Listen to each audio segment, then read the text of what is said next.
সাতক্ষীরার প্রান্তিক চাষিদের হাতে সূর্যমুখী চাষ যেন খুলে দিয়েছে নতুন সম্ভাবনার জানালা। স্থানীয় কৃষকদের সঙ্গে কথা বলে জানা গেছে, অনেকেই প্রথমবারের মতো সূর্যমুখীর আবাদ করেছেন। তাদের অভিজ্ঞতাও আশাবাঞ্ছক। আমি এয়ার বাংলাদেশ কাছ থেকে একদিন সংবাদ পাই যে সূর্যমুখী চাষের প্রকল্প সম্পর্কে। আমি তাদের ট্রেনিংয়ের উদ্বুদ্ধ হয়ে ট্রেনিং দিছি। দেওয়ার পরে আমি 2 বিঘা জমিতে এই সূর্যমুখী চাষ করি। বর্তমান আমার চাষের ফুলের অবস্থান খুবই ভালো। আশা করি আগামীতে এর সফল আরও বেশি আসবে এবং আমি এই চাষটা উদ্বুদ্ধ বেশি হয়েছি যে রাসূলুল্লাহ সাল্লাল্লাহু আলাইহি ওয়াসাল্লাম বলেছেন 4টি তেলের কথা, তার মধ্যে এই সূর্যমুখী একটা ভালো তেল। আমি তদুল ভারে এই যে ফুল লাগানো চাষ দেখিয়ে আমি চাষ শুরু করেছি। এতে লাভজনক।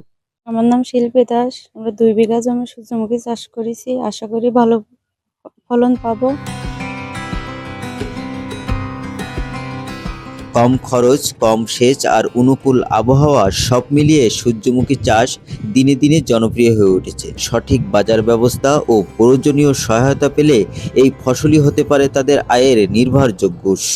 এবছর আমরা সাতক্ষীরার তালা উপজেলা এবং কলারো উপজেলা 2 উপজেলায় প্রায় 1330 বিঘা 1545 জন কৃষক নিয়ে আমরা কাজ করেছি।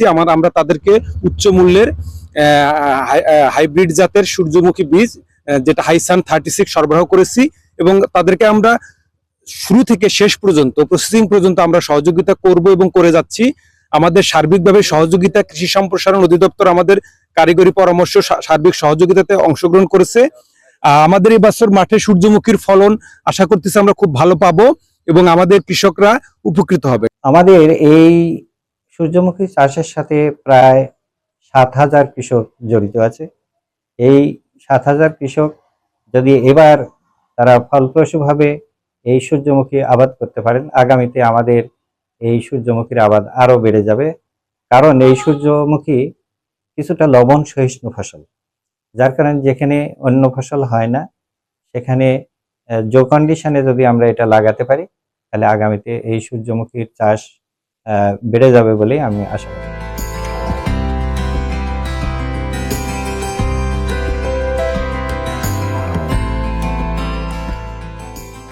সঠিক কারিগরি সহায়তা ও বাজার দর নিশ্চিত হলে সূর্যমুখী এই অঞ্চলের তেলবীজ চাহিদা পূরণে গুরুত্বপূর্ণ ভূমিকা রাখতে পারে। প্রান্তিক চাষিদের আর্থিক স্বনির্ভরতার পথে সূর্যমুখী এক সম্ভাবনার নাম হয়ে উঠেছে।